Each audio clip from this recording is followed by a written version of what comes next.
Πίσω στα δικά μας και πάμε σε μία από τις μεγαλύτερες διεθνείς διακρίσεις που απέσπασε ένα ελληνικό ιδιωτικό εκπαιδευτήριο, το ΙΕΚΑΚΜΗ, για την προσφορά του στην καινοτομία της εκπαίδευσης.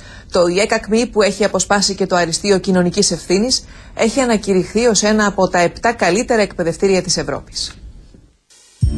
Ακόμη μια σημαντική διάκριση απέσπασε το Ινστιτούτο Επαγγελματικής Κατάρτισης ΑΚΜΗ, αφού είναι το μοναδικό που κατακτά το Παγκόσμιο Βραβείο Αριστείας Διεθνούς Αναγνώρισης EFQM, με τίτλο «Δέσμευση στην επιχειρηματική αριστεία» για παροχή υψηλού εκπαιδευτικού έργου, αλλά και τη συμβολή του στην πρωτοπορία και την καινοτομία στην εκπαίδευση. Εμείς θα συνεχίσουμε αυτή την πορεία, γιατί στόχος μας είναι ο κοινωνικός ιστός να παραμείνει χωρίς κανένα πρόβλημα.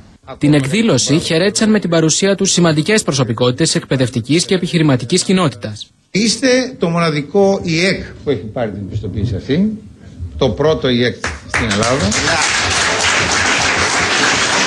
Από την εκπαιδευτική κοινότητα έχουμε λοιπόν Κολέγιο Αθηνών, το ΙΕΚΑΚΜΗ, το ΙΑΣΟΕ παλιά Οικονομικό Πανεπιστήμιο της Αθήνας και 2 τμήματα του Πολυτεχνείου Αθηνών. Είναι χαράς Ευαγγέλιο να υπάρχουν οργανισμοί όπως η ΙΕΚΑΚΜΗ που παρέχει το υψηλό επίπεδο μόρφωσης το οποίο χρειάζονται οι νέοι μας ώστε να ανταπεξέλθουμε στις δυσκολίες της ελληνικής οικονομίας και ελληνικής κοινωνίας. Τη βράβευση χαιρέτησαν επίσης ο πρόεδρος του Ελληνοαμερικανικού Επιμελητηρίου Γιάννος Γραμματίδης και ο πρόεδρος του Ελληνοβρετανικού Επιμελητηρίου Χάρης Οικονομόπουλος, ενώ ο πρόεδρος της ελληνικής συνεργασίας με τη UNICEF Λάμπρος Κανελόπουλος έκανε αναφορά στην κοινωνική προσφορά του ΙΕΚΑΚΜΗ τις τελευταίες δεκαετίες, αφού αποσπά και το αριστείο κοινωνικής ευθύνης.